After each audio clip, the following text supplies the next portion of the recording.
ሰላም እንዴት አላችሁ የከፍቲዩብ ተመልካቾች በውጭ ሀገር የምትኖሩ ኢትዮጵያውያን እንደዚሁም በሀገር ውስጥ አካውንት የከፈታችሁ በሙሉ ይህ መረጃ ለእናንተ ነው እንድትከታተሉኝ ጋብዛለሁ አብራችሁን ቆዩ። በውጭ የሚኖሩ ኢትዮጵያውያን እንግዲህ በተለያዩ አጋጣሚዎች በውክልናም ይሁን እንደዚሁ በራሳቸው አገር ቤት በመጡ ጊዜ የባንክ አካውንት ከፍተው ሊመለሱ ይችላሉ። እንደዛም ሆኖ ግን በቅርቡ የብሔራዊ ባንክና ብሔራዊ ዲጂታል በጋራ በመሆን የባንክ አካውንቶችን ከዲጂታል አይዲ ጋር እንዲያስተሳስሩ ጥብቅ መመሪያ መተላለፉን ከዚህ በፊት ነግሬያችሁ ነበረ ካስታወሳችሁ። ታዲያ በጣም ብዙ ጥያቄዎች ሲቀርቡ ነበር። በተለይ በውጭ የሚኖሩ ኢትዮጵያውያን ናሽናል አይዲ አይኖራቸውም ወይም ደግሞ ከዚህ በፊት ከወጡ ረጅም ዓመት የሆናቸው ነገር ግን ኢትዮጵያ ውስጥ ደግሞ አካውንት ያላቸው ኢትዮጵያውያን ወይም ትውልደ ኢትዮጵያውያን ይህንን አካውንታቸውን ታዲያ ምንድነው የሚያደርጉት? እጣ ፈንታቸውስ ምንድነው የሚሆነው የሚለው ጥያቄ ብዙ ጊዜ ሲያከራክር ነበረ። እንደምታውቁት የከፍ ተመልካቾች በአሁኑ ሰዓት በኢትዮጵያ ውስጥ የባንክ አካውንት ለማያያዝ የተሰጠው ቀነ ገደብ እስከ ግንቦት 6 2018 ዓ.ም ድረስ ብቻ ነው። በእነዚህ ጊዜያት ውስጥ ታዲያ አካውንቱን ማገናኘት ያልቻለ ወይም ከዲጂታል አይዲ ጋር ያላያያዘ ሰው ምንም አይነት አካውንቱን ማንቀሳቀስ እንደማይችል ብሔራዊ ባንክ ያወጣው መረጃ ያሳያል። ታዲያ ከዚህ ጋር ተያይዞ በውጭ የሚኖሩ ኢትዮጵያውያን እንዴት ነው የሚሆኑት የሚለው ነገር በጣም ጥያቄ ሲፈጥር የነበረ ጉዳይ ነበረ። ዛሬ የወጣው መረጃ ታዲያ ለዚህ ሁነኛ ምላሽ የሚሰጥ ነው። ምንድነው የሚለውን በዝርዝር እንመለከታለን። የተወደዳችሁ የከፍ ተመልካቾች ቻናሉን ሰብስክራይብ አድርጉት። በሀገር ውስጥ ያላችሁ እንደዚሁም በውጭ የምትኖሩ ኢትዮጵያውያን ደግሞ ጆይን የሚለውን በመጫን ወደ ቻናላችን አባልነት እንድትመዘገቡ ጋብዛለሁኝ። ቪዲዮን ላይክ በማድረግ እንድትጀምሩ አደራ። የባንክ ሂሳባቸውን ከፋይዳ ብሔራዊ መታወቂያ ቁጥር ጋር በማስተሳሰር ሂደት በውጭ ለሚኖሩ ዜጎች የማረጋገጫ ኮድ ወይም ኦቲፒ የግድ ያስፈልጋቸዋል እንበልና በተለያዩ አማራጮች ከዚህ በፊት መጥተው የዲጂታል አይዲ አውጥተው ነገር ግን ወደ ውጭ ሀገር የሄዱ ሰዎች እና ኑሯቸውን አሁን ውጭ ሀገር ያደረጋችሁ ካላችሁ ኦቲፒ ስለሚያስፈልግ ለባንክ ለማያያዝ ይህንን ኦቲፒ ታዲያ እንዴት ነው ማግኘት የምንችለው የሚል ጥያቄ ያላችሁ ተመልካቾቻችን አማራጭ ተቀምጦላችኋል። እሱ ምንድነው? ናሽናል አይዲ ስትመዘገቡ ያስገባችሁት የኮኔክቲቪቲ አድሬስ ስልክ ቁጥር ነበር አይደለ? በተጨማሪ ደግሞ አሁን ኢሜይል እንድታስገቡ ተፈቅዶላችኋል እናንተ። ስለዚህ ኦቲፒውን በአጭር ኤስኤምኤስ ቁጥር እንደተላከው ሁሉ እንደዚሁ ደግሞ በኢሜይልም ወዲያውኑ እንዲደርሳችሁ ይደረጋል። ስለዚህ በኢሜይል የተላከላችሁን ኦቲፒ ነምበር ወይም ማረጋገጫ ቁጥሮችን እነሱን በማስገባት ቬሪፋይ ማድረግ የምትችሉ መሆኑን አካውንታችሁን ይኸው የብሔራዊ የፋይዳ መታወቂያ ፕሮግራም ኃላፊዎች ተናግረዋል። እንግዲህ የፕሮግራሙ የምዝገባ ኦፕሬሽን መሪ አቶ ሄኖክ ጥላሁን ይባላሉ። እሳቸው በሰጡት ማብራሪያ መሰረት እንግዲህ ዜጎች መረጃቸውን በኢሜይል ጭምር በማስመዝገብ ከርቀት አገልግሎትን ማግኘት እንደሚችሉ ተናግረዋል። ይሄ ማለት የኢትዮጵያ ኔትወርክ የማይገኝባቸው ሀገራት ላይ ወይም ከኢትዮጵያ ድንበር ውጪ ያሉ ሰዎች ኦቲፒያቸውን በኢሜይል በኩል በማስላክ መጠቀም እንደሚችሉ ነው የተናገሩት። ከሀገር ውጭ ያለን ሰዎች የማረጋገጫ ኮድ ወይም ኦቲፒ በስልካችን ካልመጣለን ምን እናድርግ የሚለው ጥያቄ የብዙ ሰዎች ነበረ። ይህም እንግዲህ በተመለከተ አቶ ሄኖክ ሲያብራሩ ኢሜይል ያላቸው ሰዎች በፋይዳ ምዝገባ ላይ ኢሜይላቸውን አብረው እንዲያስመዘግቡ በጣም እናበረታታለን ብለዋል።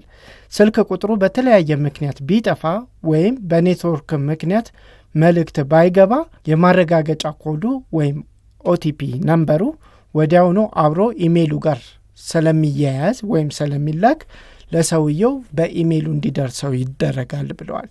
ይሄ አይነት አሰራር የሚሆናችሁ በአንድ ወቅት ኢትዮጵያ ውስጥ ስትኖሩ ናሽናል አይዲ ወይም ብሔራዊ ፋይዳ መታወቂያ አውጥታችሁ ነገር ግን ከባንክ ጋር ሳታያይዙ ወደ ውጭ ሀገር የሄዳችሁ ኢትዮጵያውያን ይህንን መንገድ ተጠቅማችሁ በኢሜይል በኩል ኦቲፒያችሁን ተቀብላችሁ በዛ ካላችሁበት ሀገር ቬሪፋይ ማድረግ ትችላላችሁ።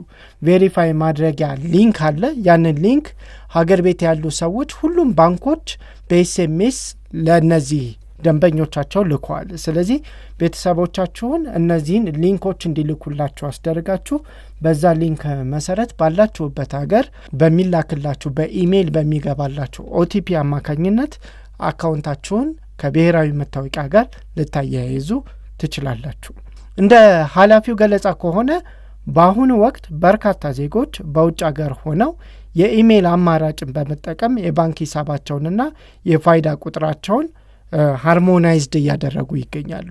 እንዳልኳችሁ ግን አስቀድሞ ፋይዳ ያወጡ ሰዎች ናቸው።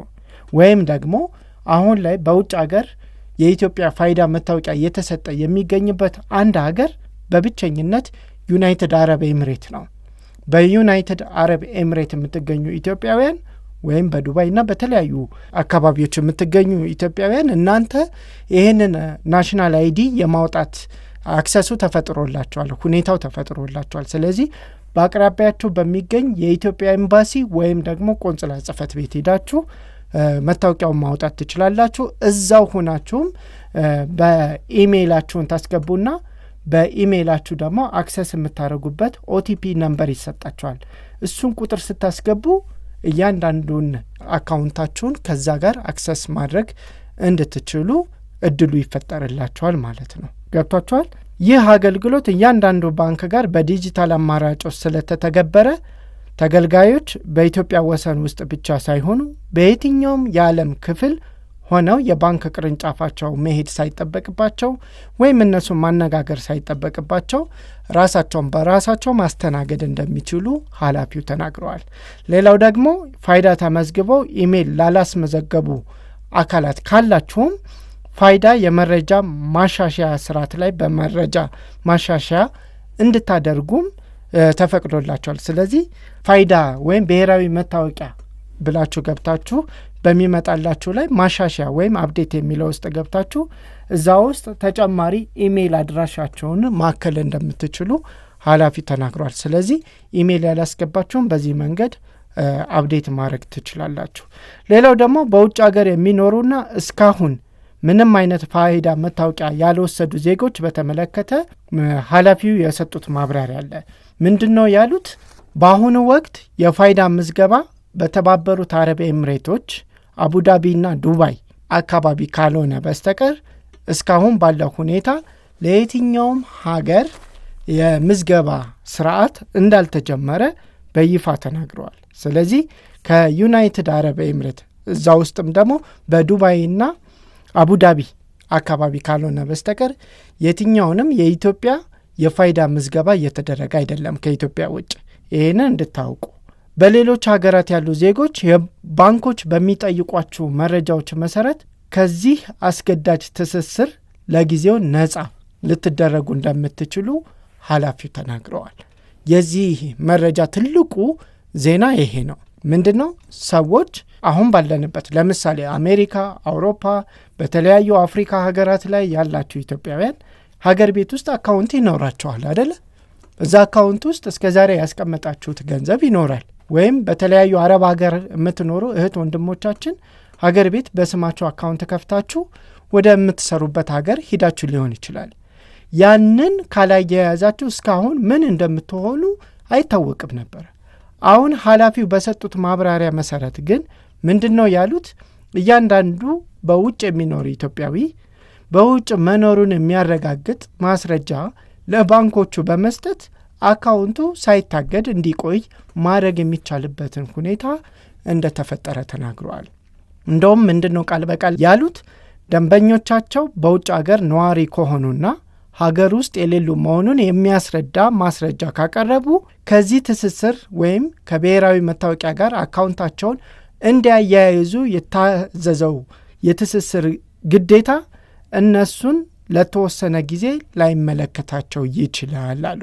ነገር ግን ይሄ ሆኖ የሚቀጥለው ሰዎቹ ወይም ኢትዮጵያውያኑ ከውጭ ሀገር ወደ ሀገራቸው እስኪገቡ ድረስ ነው። ከገቡ በኋላ ግን ቶሎ ሄደው አካውንታቸውን ብሔራዊ መታወቂያ አውጥተው ከብሔራዊ መታወቂያ ጋር ማያያዝ ይኖርባቸዋል የሚል መረጃ ሰጥተዋል።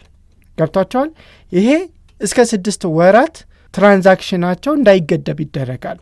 በ6 ወራት ውስጥ ካልመጡም አሁንም የሚጠየቁ መረጃዎች ካሉ እነዛ መረጃዎች እንደገና በማሳየት እየተራዘመ ሊሄድ ይችላል። ነገር ግን ኢትዮጵያ ውስጥ ልክ ስትመጡ ግን ወዲያውኑ ናሽናል አይዲ አውጥታችሁ ተፈጻሚ ማድረግ ይጠበቅባችኋል ብለዋል። ግልጽ ነው አይደለ?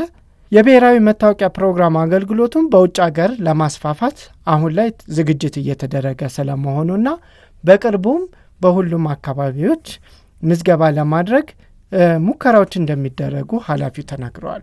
በአሁኑ ወቅት ከ25 በላይ በሚሆኑ ዋና ዋና ከተሞች የባንክ ሂሳባቸውን ከፋይዳ ጋር የማስተሳሰር የጊዜ ገደብ እስከ ግንቦት 6 ቀን መሆኑን ኃላፊው አስታውሰዋል። ሆኖም በመላ ሀገሪቱ እስከ ሰኔ 30 ድረስ ይህንን አካውንታቸውን ከብሔራዊ መታወቂያ ጋር የማያያዝ ግዴታ ተጥሏል። ከሰኔ 30 በኋላ ግን ሁሉም አካውንቶች ምናልባትም ከብሔራዊ መታወቂያ ጋር ወይም ናሽናል አይዲ ጋር ያልተያያዙ አካውንቶች ላልተወሰነ ጊዜ ሊታገዱ እንደሚችሉ መረጃዎች ያመለክታሉ። ስለዚህ ጊዜው ካላችሁ እና አካውንቱ ካላችሁ በተጨማሪም ናሽናል አይዲ ካላችሁ በኋላ ላይ የሲስተም መጨናነቅ መጥቶ ከምትቸገሩ በዚህ አጭር ጊዜ ውስጥ ቶሎ አፕዴት እንድታደርጉ እኔም ላሳስባችሁ ፈልጋለሁ። ምክንያቱም አካውንቶቻችሁን ማንቀሳቀስ አይቻልም ከተባለ ራሱ ሲስተሙ ፊልተር አድርጎ ያወጣዋል። ስለዚህ በብሔራዊ መታወቂያ ያልታቀፉ የትኛውም አካውንት በሞባይል ባንኪንግ እንደዚሁም በኤቲኤም ማሽንም በአካል በቅርንጫፍም ብትሄዱ መስተናገድ አትችሉም። እዚህ አይነት ችግር ውስጥ ከመግባታችሁ በፊት ግን አስቀድማችሁ ብታያይዙ እመክራለሁ ማለት ነው። ግልጽ ነው። ለዛሬ ያዘጋጀውላችሁ የሰማሁትና በጣም በአስቸኳይ ብትሰሙት ጥሩ ነው ብዬ ያገኘሁት መረጃ ይሄ ነው። በሌላ ቪዲዮ እንገናኛለን። ለዛሬው በዚህ ቆየን። ቻው።